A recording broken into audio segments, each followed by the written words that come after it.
guys, thanks for stopping by my channel. So today's video, I'm going to be doing some coloring on this page from Anastasia Koldareva's new book, Exotica. I know I've been doing some videos and starting pages and not really finishing them, but I did just finish another page in this book when I was testing out some new pencils. And since I got this book, I've been really into it, so it's kind of demanded all my attention lately, and I kind of dropped all my other pages I've been working on. So I might get back to them, I might not, but for now I'm focusing on this page, and hopefully I will finish this. I have done her skin and her scarf, so I'm gonna be working on the rest of the succulents. Probably not all of them. We might not get to all of them, being realistic here, but I downloaded a new book in my Audibles app, and I thought we would listen to that. It's called A Botanist's Guide to Flowers and Fatality, Saffron Everleigh Mysteries. This is book number 2. There is a book number 1, but I thought this one sounded a little more interesting, and they kind of didn't seem like you needed to necessarily listen in any particular order. So we're going to try this one out first and see how it is, and maybe we'll do the first one, and I think a third one is supposed to be coming out soon. So I'll just give you a quick synopsis of the book. It is 1920s London, and it isn't the ideal place for a brilliant woman with lofty ambitions, but research assistant Saffron Everleigh is determined to beat the odds in a male-dominated field at the University College of London. She embarks on her first research study alongside the insufferable, charming Dr. Michael Lee, traveling the countryside with him in response to reports of poisonings. But when Detective Inspector Green is given a case with a set of unusual clues, he asks for her assistance. I will leave the link if you want to download it yourself, or if you want to try out Audible. I think you get 2 free credits. That's their promotion going on right now. So maybe we'll do about an hour of this book in this first video. It is an 11-hour long book, so I don't think we're going to do the whole book, but just give a couple of hours just so you can get a taste of it. And if you're interested, you can go ahead and pick it up yourself. So let's get into it.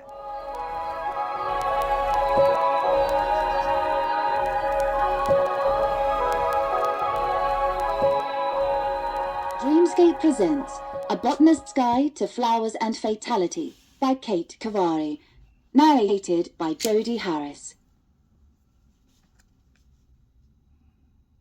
Chapter 1. August. Everleigh. The rush of the train over the tracks and the subsequent rattle of the compartment doors were as harsh to Saffron's senses as the flickering sunlight coming through the grime on the windows. She blinked at the blur of the passing landscape. "Enjoying your little nap?" asked the man sitting across from her. His brilliant green eyes were lit up with amusement. Saffron ignored Lee as best she could. It wasn't easy, considering they were the only 2 people in the tiny compartment, and Lee was the most obnoxious combination of attractive and infuriating. Even in the shockingly steamy heat of August, his tan suit had not a wrinkle, and his golden hair was perfectly styled away from his face with a pomade that perfumed the close air of the compartment. Saffron, on the other hand, felt her lightweight travelling suit sticking to her back and legs. She was grateful that her straw hat hid her dark hair, similarly damp with sweat. Saffron stood to open the window a crack, if only to get Lee to stop looking at her like she was his source of entertainment. Beyond the dirty window, rolling stretches of pink heather blooming across green plains gave way to dark trees. Before her kid gloves touched the latch, the train jerked. The metallic whine of brakes pierced the clattering. Saffron nearly lost her footing, flattening her palms against the window pane. She glared at Lee's hand on her elbow. "We've arrived," he said easily. She repacked her notebook into her handbag and slung it over her shoulder, then followed Lee down the tight corridor to disembark. The train hissed steadily as they walked along the simple concrete platform adorned with a sign proclaiming Saffron and Lee had reached Aldershot. Then it rolled away, leaving a ringing silence after its clattering faded. A chorus of insects took up a moment later, and Saffron found herself once again in an empty country lane surrounded by fields, with Dr. Michael Lee. He withdrew a folded piece of paper from a pocket and squinted at it. He really needed eyeglasses, then looked up and down the lane. "Should be just around the corner." Saffron pursed her lips.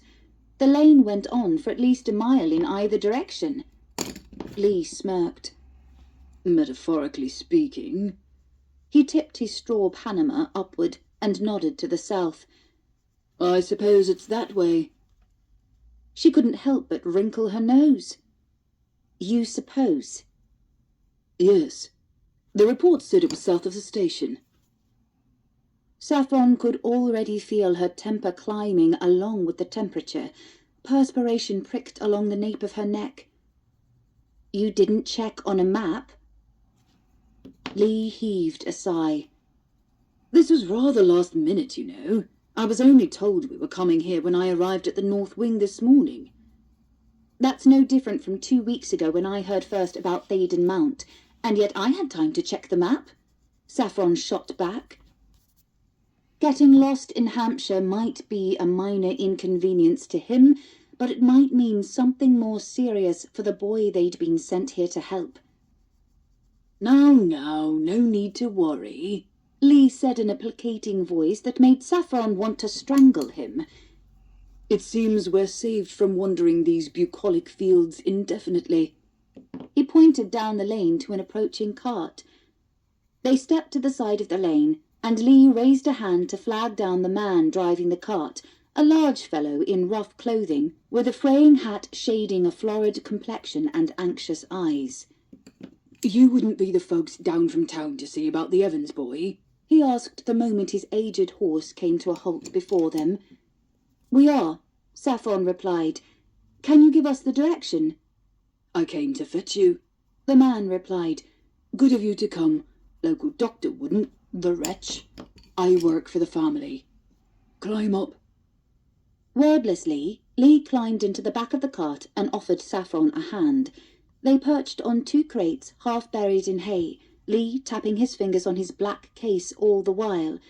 The ride was brief but bumpy, and they soon arrived at an old farmhouse shaded by a massive oak tree. Lee hopped off the cart and helped Saffron down into the dirt yard. The hulking cart driver led them straight into the house. The moment he set foot across the threshold, he tugged off his hat and called, "Mrs. Evans, I got the folks from London." A feminine voice replied something Saffron didn't make out. Lee dropped his hat and gloves on the small table near the door, but Saffron kept her hat and gloves on. Niceties weren't something they usually had the time for, and she would likely be leaving again directly. They followed the man deeper into the house, Saffron taking in the shabby home. It was messy, but not dirty, with children's toys strewn over the squeaking wood floors and threadbare carpets. She entered the parlour at the back of the house, where Lee was already kneeling beside a sofa. He was examining a small child lying in the arms of a blonde woman not much older than Saffron's 23 years. The 7-year-old appeared to be sleeping. The woman's face was pale but determined, watching Lee like a hawk as he asked questions. "How long has Joey been ill, Mrs. Evans?" Lee's voice was gentle as he opened his black doctor's bag and withdrew the small case where he kept his stethoscope. "Abe found him at dawn when he went out to check the sheep," Mrs. Evans replied, her voice clipped with tension. "He was in the field, fitting. Abe brought him straight here. I didn't—" She took a shuddering breath, looking away from Lee as he applied his stethoscope to the boy's chest. "I didn't think anything of it when I saw he wasn't in his bed. He likes to get up with the chickens in the morning. He always collects the eggs." Tears streaked down Mrs. Evans' cheeks, and her arms tightened around the boy. "Joey, my lad, look just here for me," Lee instructed. He sounded almost cheerful. but Saffron knew better. He looped his stethoscope around his neck and withdrew a case that held his ophthalmoscope. Joey didn't respond, so Lee gently lifted his eyelids. After a brief examination, Lee dropped his scope. His eyes met hers across the room. Pupils are dilated. Mrs. Evans' head snapped towards Saffron, confusion written on her weary face. Mrs. Evans, I'm Saffron Everleigh. I'm Dr. Lee's colleague from University College, London. Before he can treat your son, I have to confirm what it is affecting him. Rather than wait for the perplexed expression to clear from her face, Saffron asked, "What did he touch or eat?"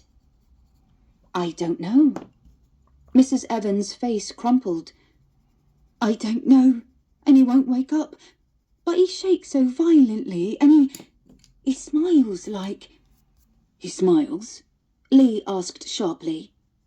"Yes," Mrs. Evans whispered, her hands coming to cup her son's face. "He stops when the fit passes." Lee stood abruptly and went to where Saffron stood in the corner. Her heartbeat tripped at the serious expression on his face. "Everleigh," he murmured, "if he's still fitting, there's little I can do for him. I could give him a barbiturate for the convulsions, but it's risky with his breathing already depressed. He needs a hospital." "Where is the nearest?" "I'm not sure, but you need to find out what he ate." "I know," Saffron said, annoyed even as fear rose in her chest. "Doctor," Mrs. Evans moaned, and when Saffron and Lee turned, she was gripping Joey tightly against her chest. The boy was shaking, his eyes rolling and jaw tightened in a horrific mockery of a smile. "Dear God," Saffron whispered. Lee was across the room in a moment, easing Joey out of his mother's arms and saying something in a soothing voice. 100 thoughts thundered through Saffron's mind, flashes of their prior cases, accounts she'd read in medical journals and books of herbal remedies. Seeing the rictus mask on Joey's face had shocked her into numbness. Her feet felt rooted to the ground until Lee barked her name. "Go," he mouthed before returning his attention to the fitting boy. Saffron fled, her feet carrying her to the only place she could be of use, outside to hunt down whatever had done this to Joey Evans. "Miss," called the farmhand when they reached the sunshine of the front yard. She paused in tugging off her kid gloves. "Yes?" "I can show you where I found him if you like," he said. "Yes, thank you." She slid her heavy buckskin working gloves onto her hands as she scanned the yard again. It was hard-packed dirt, nothing but a few weeds managing to poke their little heads up. She looked at the farmhand, who was rolling his hat in his hands as he watched her.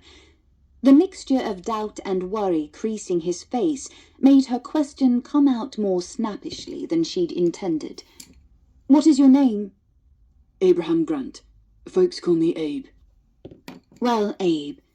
Saffron tried to give him a confident smile, but her face felt as frozen as Joey's. "Show me where you found him, then." They passed through the yard and into the nearest field. "Are there any snakes here?" Saffron called ahead to Abe. "Haven't seen an adder round here for years. Sheep mostly scare them away." "Any nasty spiders? An insect Joey is allergic to?" The expected answer was no to both questions, but it seemed prudent to ask since she was up to her knees in grass. "None I can think of," was Abe's reply. He pointed ahead. "Just here. I wouldn't have seen him, but he was wearing his pirate kerchief round his head. It's red." They stopped next to a fence of roughly hewn wood, where a smattering of long grass had been flattened. Saffron set her bag down at the corner of the fencing. Beginning closest to the place Abe had indicated, she began circumambulating the spot, moving a foot or so out each time. There was a lot of ground to cover, and she needed to examine every plant. After 10 minutes, the immediate area revealed nothing but grass and heather and a number of other wild flowers. She straightened, brushing down her skirt and readjusting her hat. She'd just opened her mouth to ask her next question of Abe when a call from the house caught their attention. "Be right back, miss," he mumbled before jogging off through the grass. Saffron withdrew her handkerchief and patted her brow. She blew out a frustrated breath. Searching out culprits of accidental poisonings was not easy work, but this particular episode felt like finding a needle in a haystack, if the haystack was spread over miles and miles of overgrown farmland. Unfortunately, there are a multitude of plants that caused convulsions: deadly nightshade, foxglove, cardinal flower, honeysuckle berries, jimson weed. If only she'd been the one to get the report from Dr. Astor about this case. She could have taken a moment to review poisonous plants common to Heathland. Every moment she wasted was seconds that allowed whatever chemicals to progress further and further into Joey's small body. She wouldn't wait for Abe to return. He might be driving Lee and Mrs. Evans and Joey to the hospital even now, and she'd be standing around, feeling hopeless. She shucked her jacket and hung it on the fence, then hitched her bag over her shoulder and set off, eyes trained on the ground. Time moved in a strange way when Saffron was searching out plants in the field. There was only her, the landscape, and her need to find what she sought. The sun's heat sunk into her clothes. Perspiration slipped down her back and beaded along her brow. She ignored it in favor of racking her brain for the names for each plant her gaze swept over, pausing only briefly to wonder at ones she didn't recognize, and hoping her lack of knowledge didn't spell doom. She didn't register the progress of the sun through the sky, nor where precisely she was. This work was so different from the structured management of the species in the university's greenhouses. It made her grateful for the hours she'd spent wandering the countryside with her father, examining whatever flowers they came across. Her experience had always been on the more pastoral side until she began her formal studies at the university. Her feet took her faster and faster, expressing the urgency of her growing fear that her inadequacy would mean Joey's death. If they didn't know what was poisoning him, they might give him the wrong medicines, perhaps something that would compound the effects and worsen his condition. She stumbled over a jumble of rocks obscured by the tall grass, and she fell to the ground with a grunt of pain. As if awoken from a trance, Saffron looked about her, realizing that she was no longer in a field proper, but along the edge of a hidden creek bed trickling with water. She'd been so focused on what was just before her, she'd lost track of where she was. Her left ankle twinged as she rotated it. "Lost," she muttered. She carefully rose, only to have her knees grow weak at the sight not 20 yards ahead of her.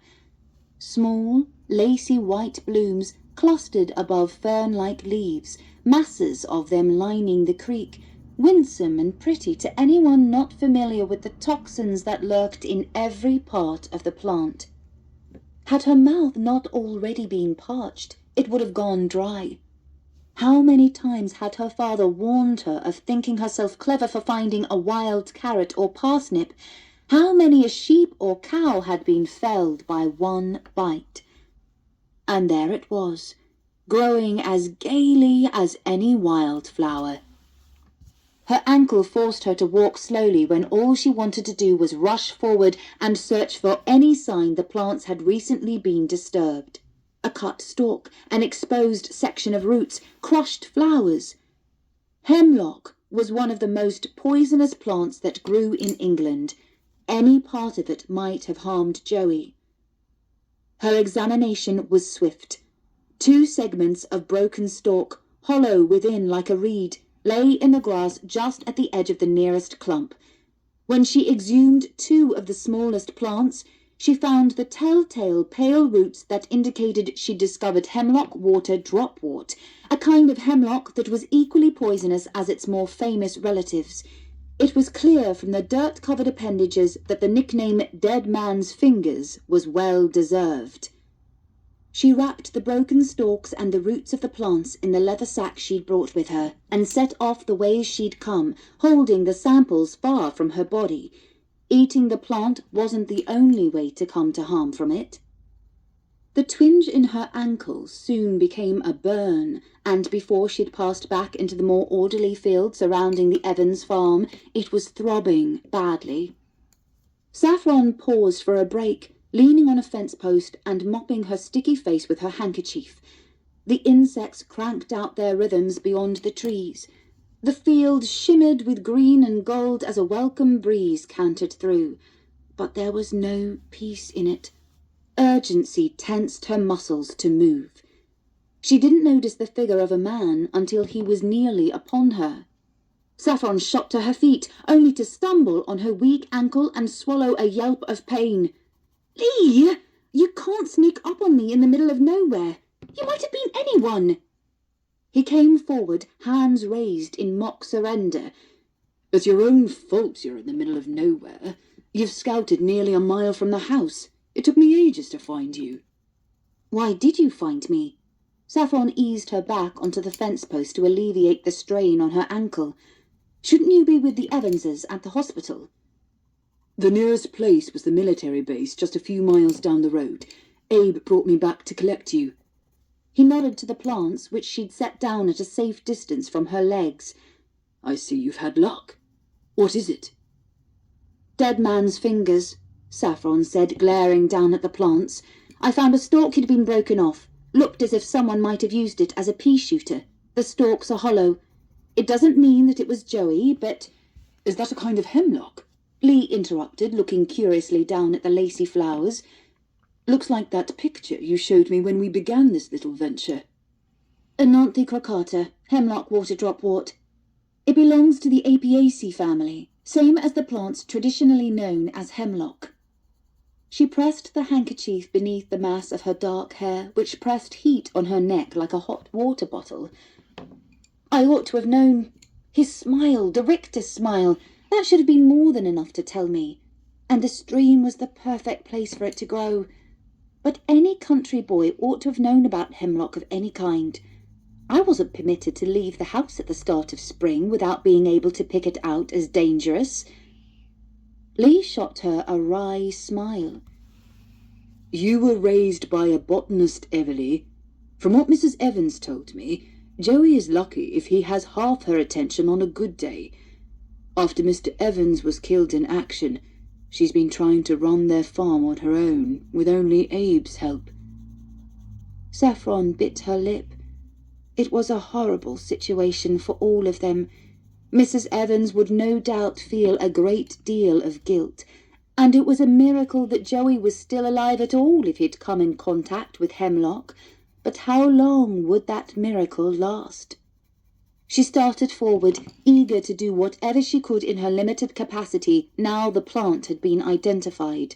But her ankle barked with pain, and she grimaced. Lee was by her side in 3 strides. What's the matter? "Nothing," Saffron gritted out. Don't play those games with the doctor. He looked her up and down, then frowned at her feet. She probably ought to have planted her foot back on the ground, but she didn't want to wince so obviously again. Your ankle? Grudgingly, Saffron said, "Just a bit of a sprain." And a bit of a sprain will be quite the inconvenience if aggravated walking back a mile to the house. I would say I ought to take a look at it, but it's hot as Hades out here. Come, let me help you. He accepted none of her protestations at him, placing her arm firmly on his, and began speaking as they started in the direction of the farmhouse. He kept her wretchedly slow pace as she attempted to walk normally despite the sharp throb in her ankle. It was only because the boy was practicing reading the newspaper that they even knew about the study, Lee said. He read the advert and mentioned it to Abe yesterday. Apparently he'd been following him around through the fields like a little mimic. The image of Joey as a vibrantly irritating child crossed her mind, causing her eyes to prick with tears. She blinked them away. Lee patted the hand on his arm. Come now, Everleigh. We've done good work here. Once we tell the doctors, they'll know what to do. With any luck, Joey will be up and badgering his caretakers before long." Saffron couldn't honestly reply that she felt the same, so she said nothing. She merely lost her footing at an unexpected dip in the ground, and Lee's grasp tightened on her arm, bringing her against his body. He was radiating heat just as she was. She glanced up at him as he resettled her. From this angle, his profile was noble, with a broad forehead and a straight nose neither too long nor too short. His sharp jaw was smooth, and his high cheekbones were pink with the heat. A bead of sweat threatened to trickle down his temple. She'd emerge from their cases sunburnt and sweat-soaked, and he'd be the picture of urbanity. It was quite satisfying to see him less than perfect. When he raised a brow at her staring, she asked, "Why didn't the local doctor attend Joey?" "Mrs. Evans requested the fellow come right away, but there is apparently a long-standing unpaid debt keeping the doctor from treating any member of the Evans family." His voice dropped to a confidential murmur despite their isolation. "Mrs. Evans didn't have the coin to pay him anyway, though the stipend from the study will help. I spoke to the doctor at the military camp to ensure Joey's bill would be taken care of. That handy little letter was very convincing." Any relief she felt tensed back to concern. The letter explaining the nature of the study from the university was useful, but it didn't guarantee anything. The compensation given to the poisoning victims for allowing Lee and Saffron to take their information and samples would be cold comfort if the little boy didn't recover. But their job was done. Or at least that is what Dr. Astor would tell her. They'd done what they were meant to do, and she hadn't been completely useless, even if she felt it now. She'd identified the plant. These thoughts circled in her head throughout the walk back to the farmhouse. Something about the renewed knowledge of the lurking dangers in the shades of green, pink, and brown made the view less idyllic than before. Chapter 2. University College London was quiet when Saffron and Lee stepped onto campus that afternoon. The hum of traffic was like a lullaby, muffled as it was within the quadrangle that formed the heart of the university. The tall, stony-faced buildings seemed to slumber beneath a blazing blue sky. Green leaves shaded the corners of the quad, where flowers drooped in their shadowed beds. Saffron felt akin to the flowers, suffering in the heat brought on by the sun they waited all year for. Saffron had been saturated with this highly anticipated work for weeks now, and was herself drooping. Still arm in arm with Lee, Saffron made her painful way toward the north wing, a stately length of hall that bracketed the domed centerpiece of the campus, the Wilkins Building. She paused just outside the glossy black door of the north wing, blotting her brow to allow herself a moment to brace herself for the 3 sets of stairs that separated her from the squashy couch in her office. At Lee's meaningful clearing of his throat, she sucked in a breath between her teeth and made to open the door. He did not move, drawing her back against his side. "As much as I appreciate you leaving your nasty little specimens about our workplace, Everleigh, I would prefer not to maintain a cozy acquaintance with that." Saffron looked down at her hand, which still clutched the leather bag. In her determination not to let Lee know how painful her ankle was, she'd entirely forgotten about the slightly withered hemlock. Lee plucked the bag from her hands. "I'll just run this over to the greenhouses, shall I? Let Winters deal with it." He strode off before she could agree. She pushed the door open, ignoring each stab of pain as she entered the quiet, cool hall. Her slightly uneven steps echoed loudly in the vacant stairwell. There had been a time when she would have missed the crowds of students and professors, perhaps when she was a bright-eyed girl electrified by the thrill of her first days as a student. But that time had long since passed. The summer holidays could not have come a moment too soon. The fewer people on campus, the fewer mouths there were to pass on whispers about the girl who'd gotten rid of her department head by getting him jailed for attempted murder. The story wasn't entirely accurate, but Saffron wasn't necessarily averse to being known for sending a monster like Dr. Birking or his horrible partner alias Richard Blake to prison. But it made life easier when the campus was quiet, and there was less for Lee to pick up on. The man was distractible enough without gawkers giving him fuel for his chattering. Saffron unlocked her office door, and as she entered, she touched the little brass plaque that stated S. Everleigh in proud letters. 2 steps to the couch, and she bit her lip on a whimper of relief as she sank onto the cool leather. She'd refused to remove her boot on the train, despite the terrible swelling, and contemplated taking it off as she shed her jacket. She winced at the sunburn on her arms.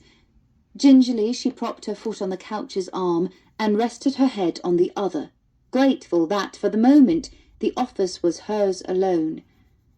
Though she'd shared this space with Lee since nearly the day she received the keys, this was her office. After all, they were in the North Wing, the domain of the biology department, including botany, not one of the many new buildings the university had bought up for medical studies, nor across the street in the hospital. Lee was occupying her space temporarily, and occupying it loudly and messily. His desk was a small and battered piece of furniture that was snugly fit into the little alcove she'd imagined she would one day fill with shelves full of her own research. Lee gave Dr. Maxwell, her mentor, a run for his money when it came to disorganization. Saffron never took it upon herself to organize his piles of books and files on his behalf, however. Her days of sorting papers, making tea, and taking notes for her colleagues were over. For the moment, the whitewashed walls and dark wood panelling were pleasantly peaceful, if a little stuffy. She looked longingly at the 2 windows behind her own desk, a sturdy piece that was notably larger than Lee's, and considered hopping across the room to open them. Too much work, she decided, settling deeper into the couch cushions. The spurts of green that lined the windowsill caught her eye, as they always did. Small plant cuttings rested in test tubes she'd procured from a storage cupboard, and admittedly some of them were poisonous. Her lips curved into a smile as she traced the familiar angles of the leaves sprouting from the noxiously yellow vine in the centre of the sill. She had developed an odd affection for the shalotal vine, if only because it reminded her of the man with whom she'd survived it. A knock rattled the door's glass, and Saffron arched her head back on the armrest to glare at the frosted pane. She certainly wasn't getting up for Lee's benefit. The door was unlocked. When the knuckles rapped again, she groaned and sat up, spinning around to face the door. "For heaven's sake, open it yourself. I am absolutely not opening the door for you, you lazy—" Her insult died on her tongue as the door swung open to reveal Detective Inspector Green. "Inspector!" Saffron choked, scrambling to her feet. The detective stood in her doorway with his Homburg hat in his hand. He looked precisely the same as he had months ago when she'd harassed him with her ideas about Birking and Blake. Tidy, medium brown hair over a bland face touched with lines. The only hint of personality was the shine of intelligence in his brown eyes. Those eyes were currently wrinkled into what Saffron could only assume was an amused expression. Awkwardly, Saffron stood and hobbled toward the door. "I beg your pardon. I thought... Well, no matter. Do come in." "Don't trouble yourself," he said politely as he stepped inside and glanced around. "I understand congratulations are in order for your recent promotion. I'm told you're now a researcher for the botany department." "Yes, thank you." Painfully, she crossed the room to sit at her desk. She gestured for the inspector to sit opposite her, and he did. "I hear that Dr. Maxwell has taken an extended leave," he said with the air of a question. It still jolted her some days, especially when she walked into the North Wing. caught up in her thoughts, and found herself outside of Maxwell's door, only to recall that her office was 2 doors down. Yes, he did.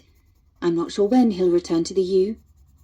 She shook off the touch of melancholy that thought brought on, and added, as a part of my graduate studies, I'm doing work in the realm of phytotoxicology, or botanical poisons. I've been working with a doctor to examine the effects of certain local botanical toxins more specifically. Sounds like important work, Inspector Green said. Saffron couldn't help but smile. It was important work, even if it sometimes seemed like attempting to patch a sinking ship riddled with holes. For every case they attended, she was certain there were hundreds more. Dr. Astor, her department head, never told them how many reports of poisonings they received, only passed on which ones they would assist with. It bothered her that she wasn't entirely sure what the arrangements were that provided her and Lee with such timely reports of poisonings, apart from the adverts in newspapers in communities near London. But she knew better than to press her notoriously taciturn department head for information. When she and Lee had begun this venture 6 weeks ago, she was still reeling from the trial of Birking and Blake. It had been a rushed affair to allow for the departure of the university's expedition crew to Brazil, so Saffron's attention had been split between the details of her new study and preparing to testify against the men who tried to poison her, Alexander Ashton, and the expedition leader's wife.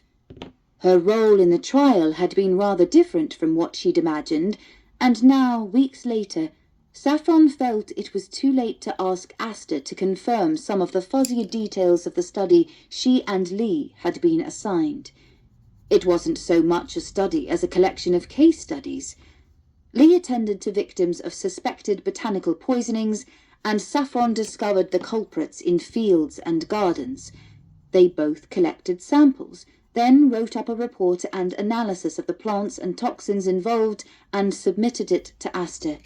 She wasn't discovering new species, nor was Lee creating new ways of treating patients, but they were assisting those in need and getting some interesting field experience while doing it.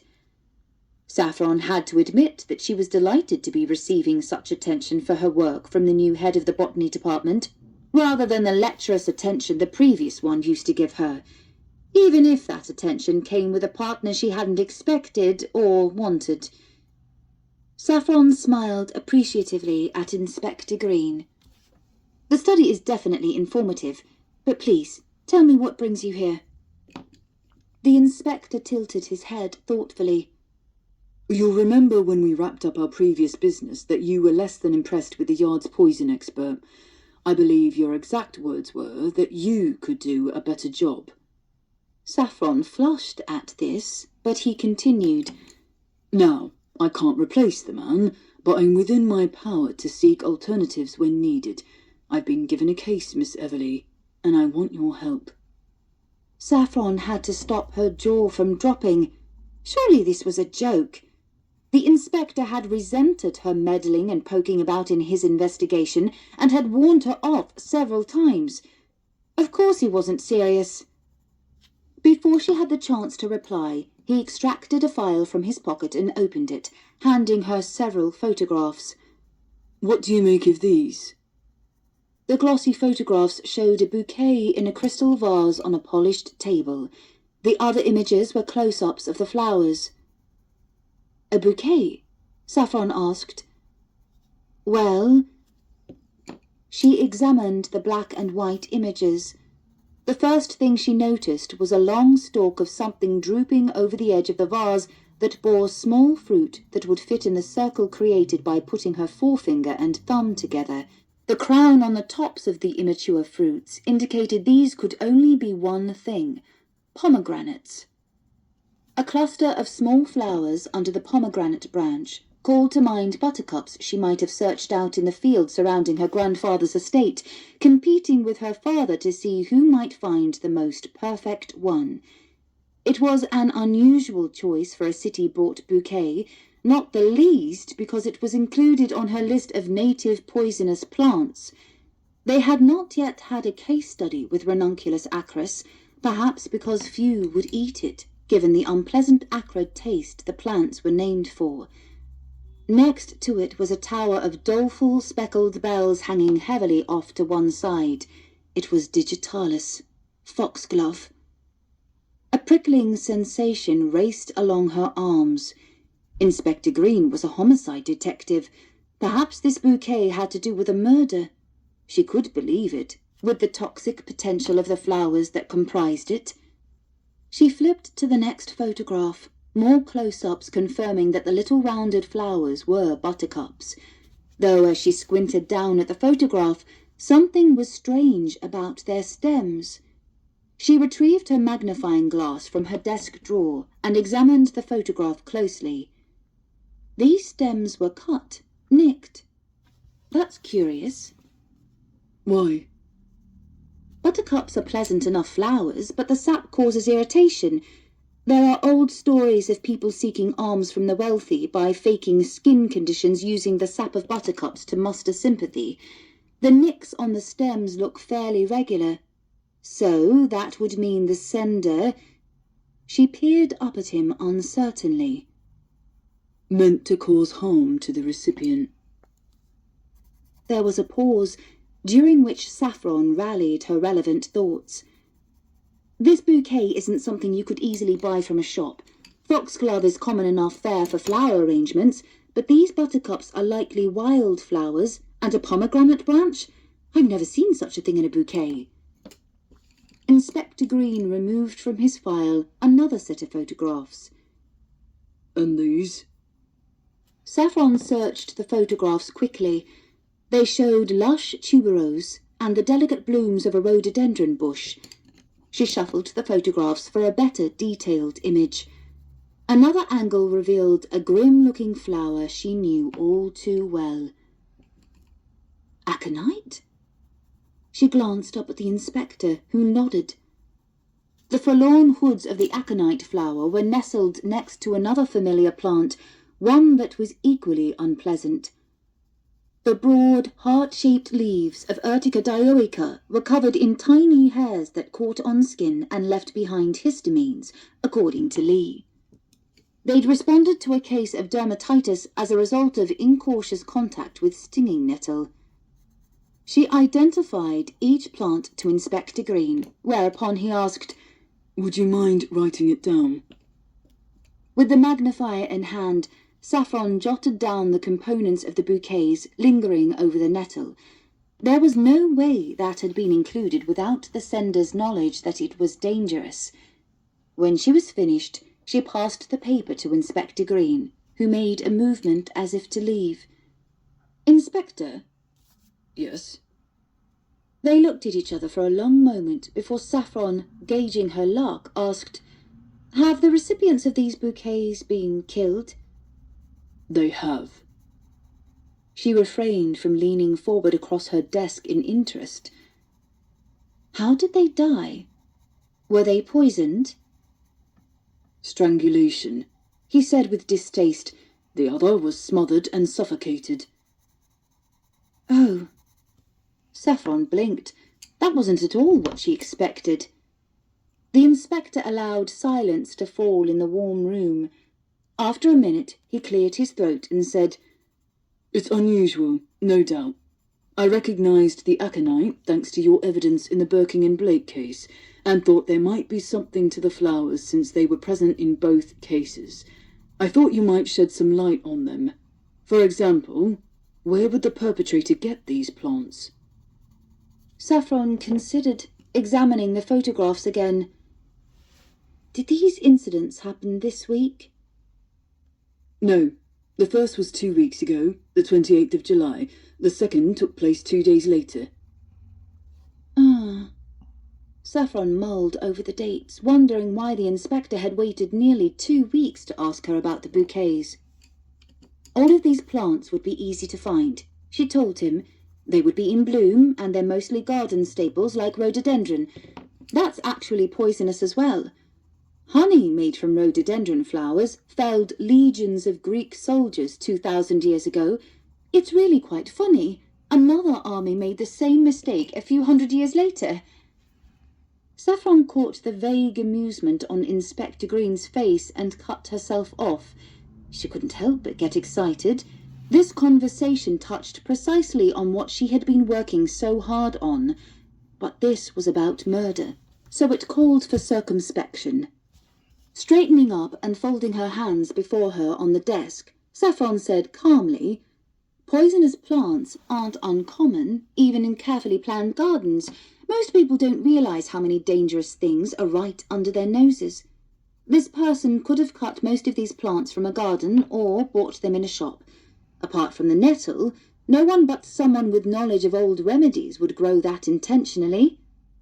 When the inspector lifted an inquisitive brow, she added, "Nettles are covered with trichomes, needle-like hairs that release irritating chemicals into the skin, but they're also used to make medicinals for joint pain and diuretics." He got out his notebook and wrote as he spoke. "So, we're looking for someone with access to a garden or flower shop, possibly someone with access to a herb garden. Anything else?" "Whoever made this bouquet would also need access to a pomegranate tree that no one would mind was suddenly missing a branch." She felt like she was grasping at straws with that comment. She regretted she couldn't be more specific. "I couldn't prove if the flowers were from the same garden, even if I had the chance to see the flowers in person, since they're different species. Do you believe they're from the same person?" Inspector Green's expression cleared of whatever hint of amusement he'd worn throughout their interview. "We can't prove they're the same sender, apart from that the black ribbons that tied both bouquets are an exact match." He stood, looking less severe. "Still, it's nothing definite. Telephone the station or come by if anything comes to mind. I appreciate your assistance."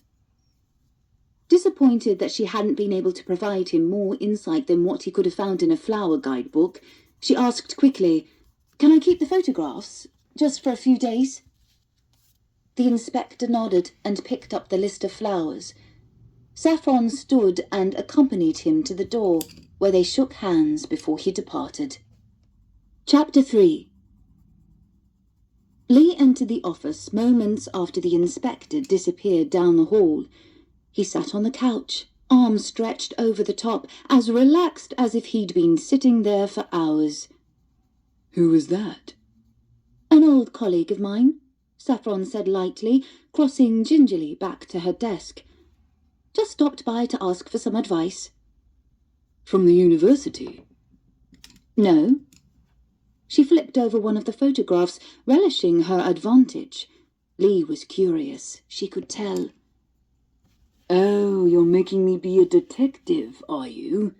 He smiled slyly. "Fine, I'll detect.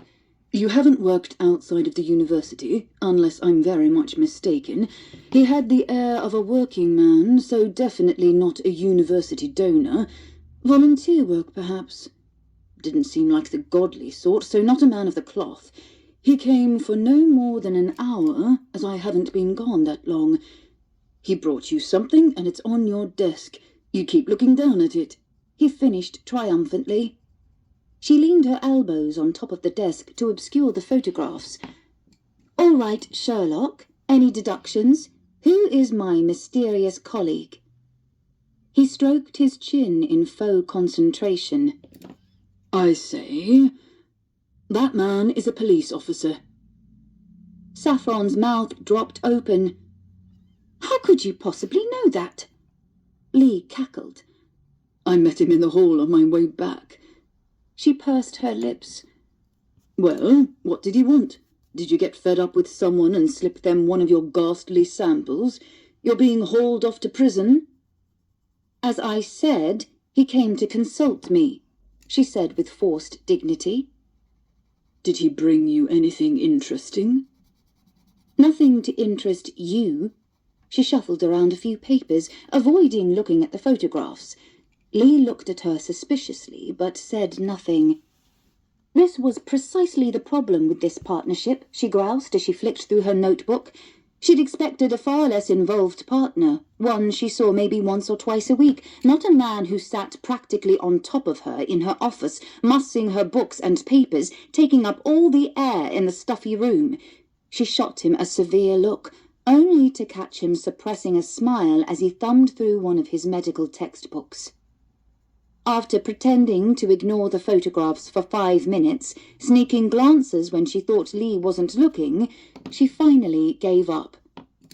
"Very well. Come and see what he brought me."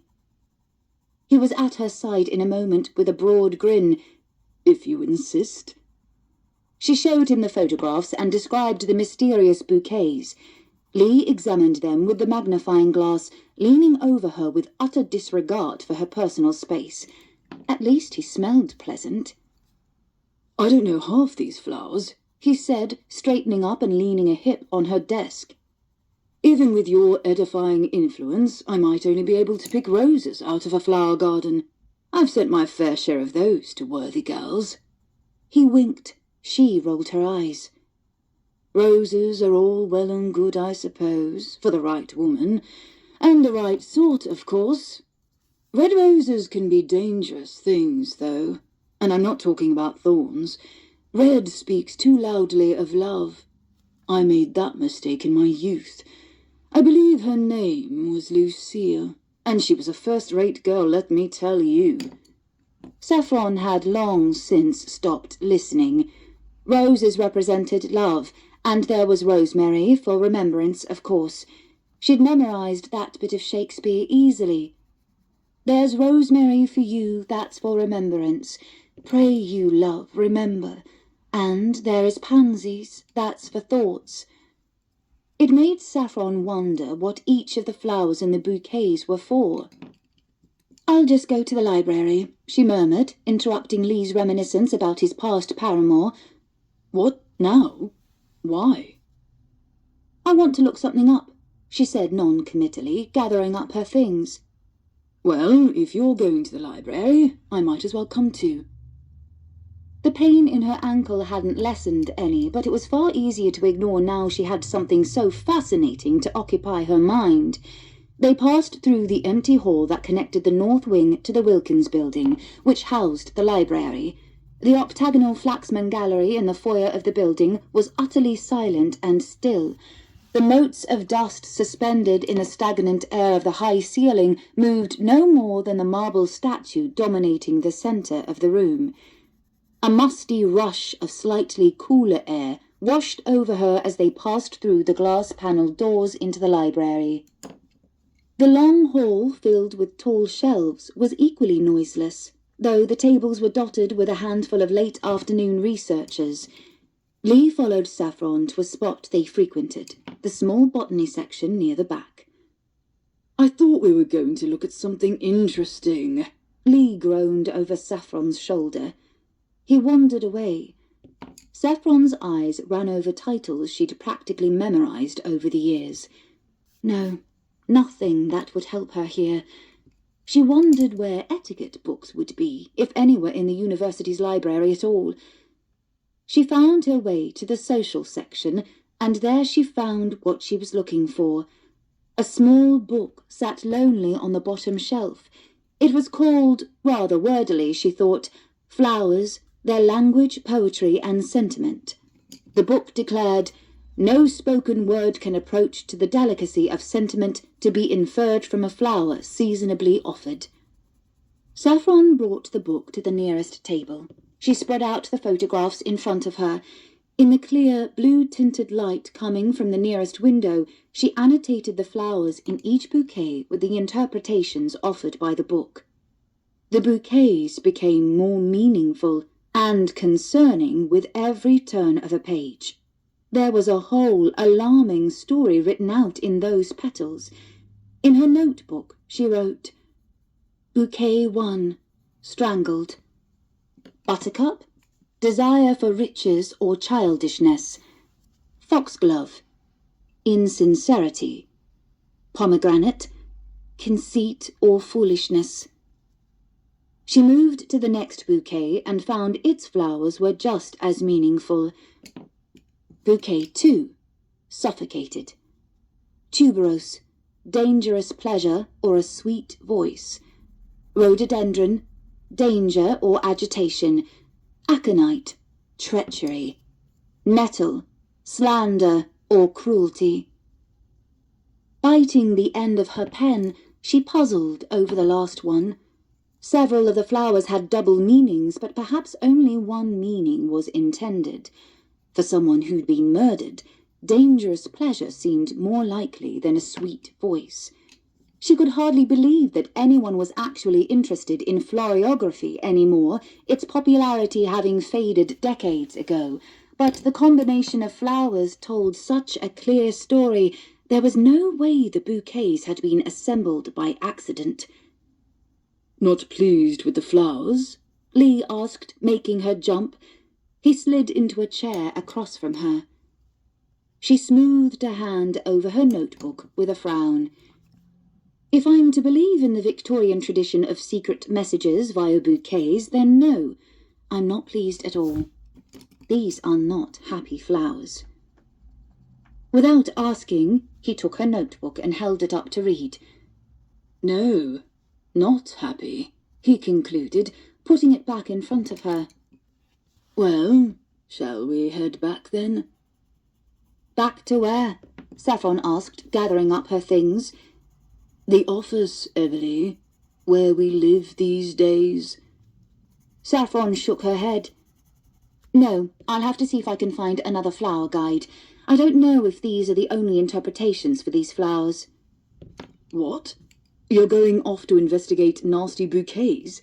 What about the study? Lee's green eyes were incredulous. And what of your ankle?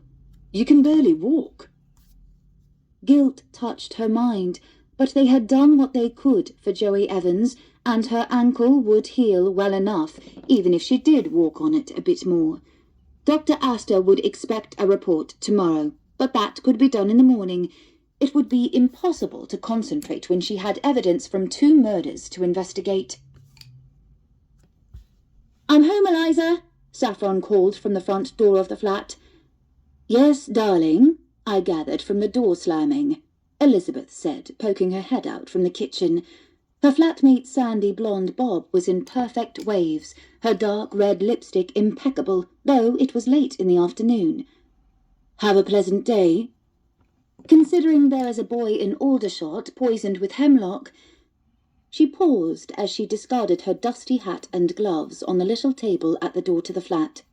And there is every possibility I won't be able to walk tomorrow.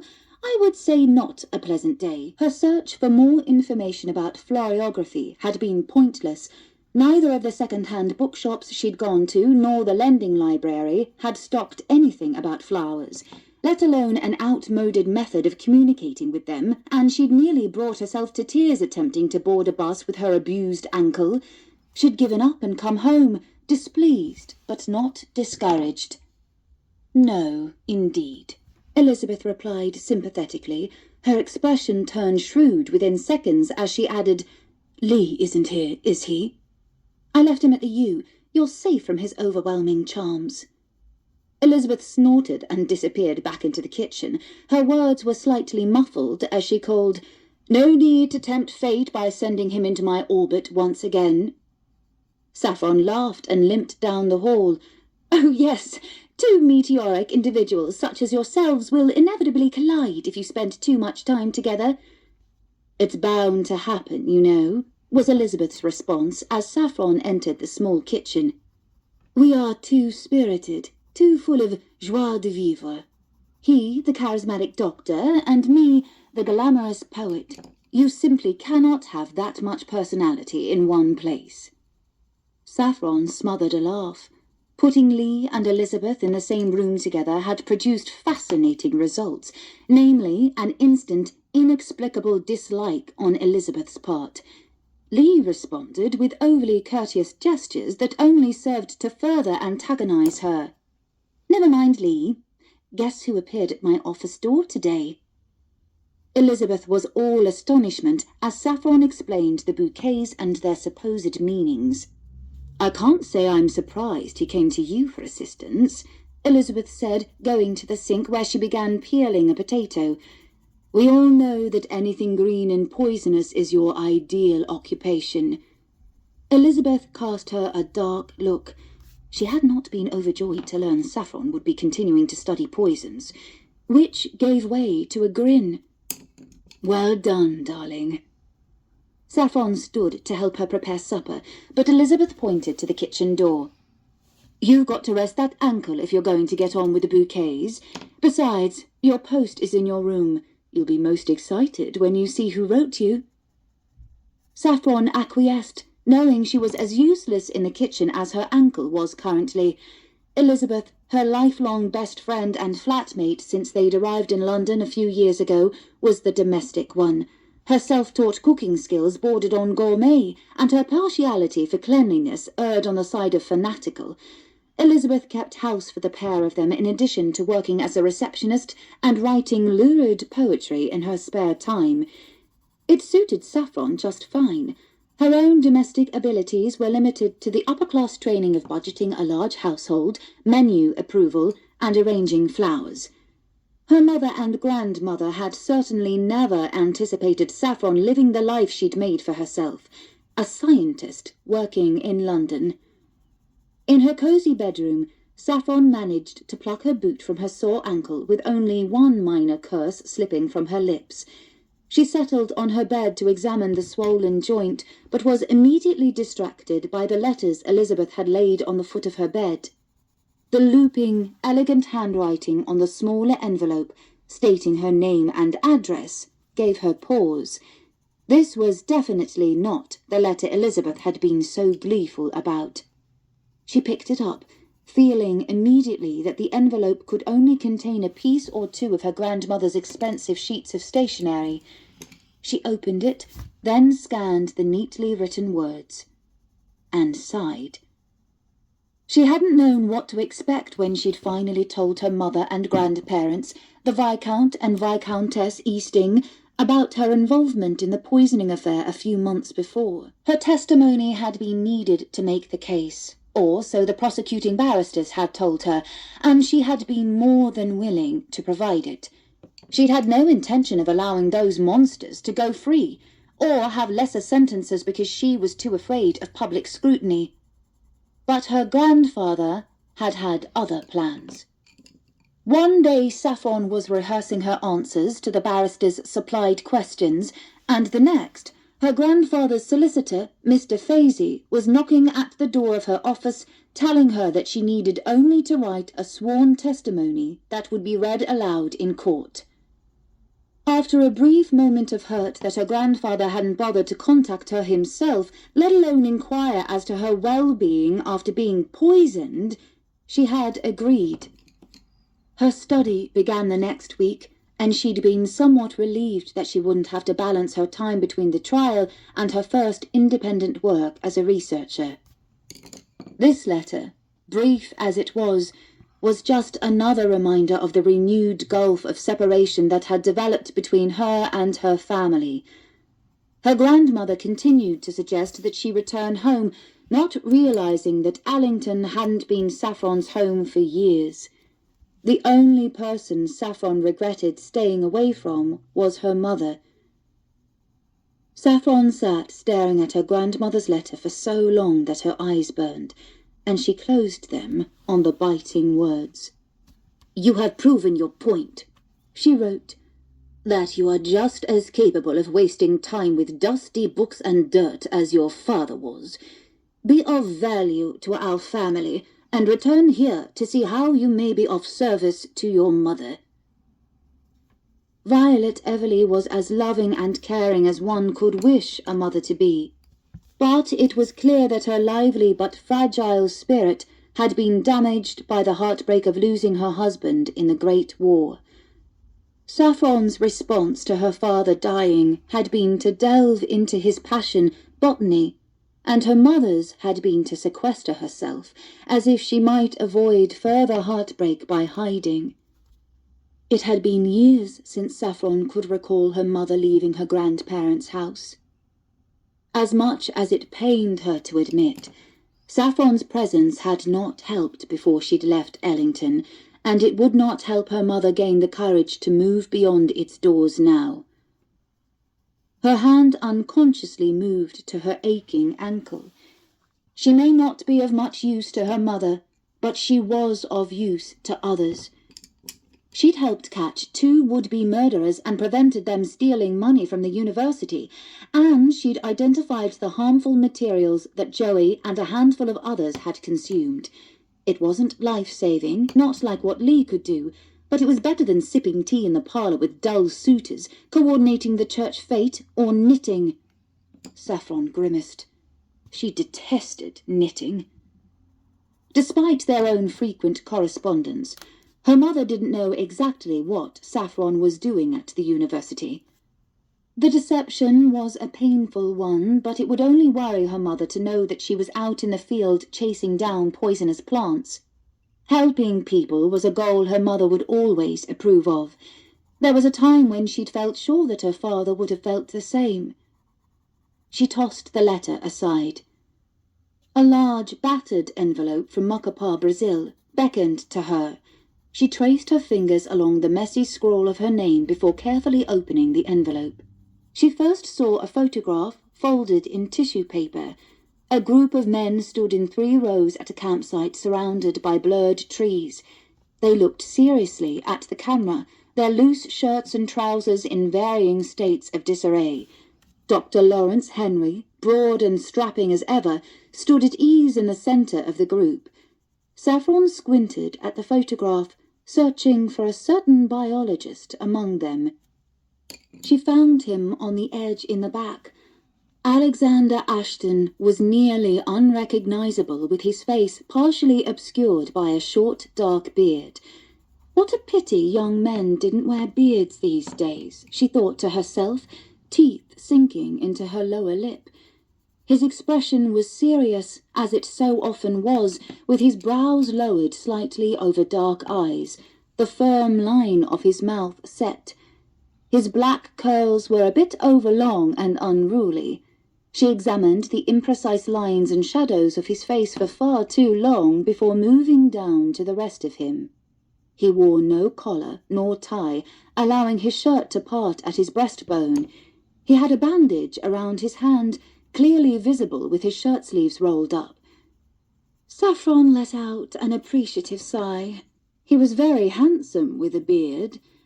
She put the photograph to the side and read the letter. July 23, 1923.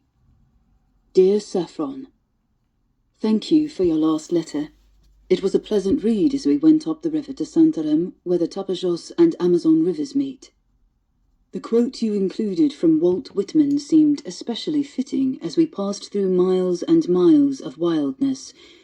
The earth does indeed feel incomprehensible and rude at times, but I feel as if I might be beginning to understand the divinity of the jungle, as he suggests. Though we've been here for 9 weeks, our travels haven't even been a drop in the sea of trees and creatures and water that is the Amazon. I wish you could be here to see it. Saffron's smile grew at those words. It was tempting to read something tender in them. No new horrors have passed since Trumont was bit by that snake, as described in my previous letter. He's made a full recovery, by the way, and is supposed to be joining us in a few weeks after we return from Santarém. I look forward to handing off the work his absence put on me. Your desired specimens are quite enough work already. You'll be pleased to hear that I have located half of them, although I can't be sure of their constant supply, as we can't harvest them until the month we depart. The strychnos in particular has been easy to find. Many of our guides have adamantly discouraged me from touching the fruit. They seem to think I'm going to eat it. So I learned the phrase for, I'm not going to eat it, I'm not an idiot, in the languages they speak. They appear doubtful. A little laugh escaped her lips. His dry humour was always unexpected. Due to the distance and the nature of our tasks in Santarém, I'm not sure when I'll be able to send a timely letter. By the time you read this, we'll have come and gone from the city and won't return again for some weeks. According to Dr. Henry, we're likely to be murdered in our sleep by 3 different native tribes and attacked by several malicious creatures on this leg of the journey. I think the poisoning business rather set him on edge. I'll write if I'm not maimed by a venomous mango. I hope your study is progressing to your satisfaction, and you're well. Yours, Alexander Ashton. P.S. The photograph I've included is the team I'm travelling with for the next month. I'm sure you'll notice right away the bandage. Not to worry, it was a brief disagreement with a jaguarundi over whether I'd be allowed to climb its tree. Apparently, I was not. Saffron reread his message and returned to the photograph for an inordinate amount of time. When Elizabeth called down the hall to her for supper, she tucked the letter carefully away in a drawer with all the other missives from Brazil and left the photograph out to return to later. She would definitely be spending more time contemplating Alexander Ashton with a beard.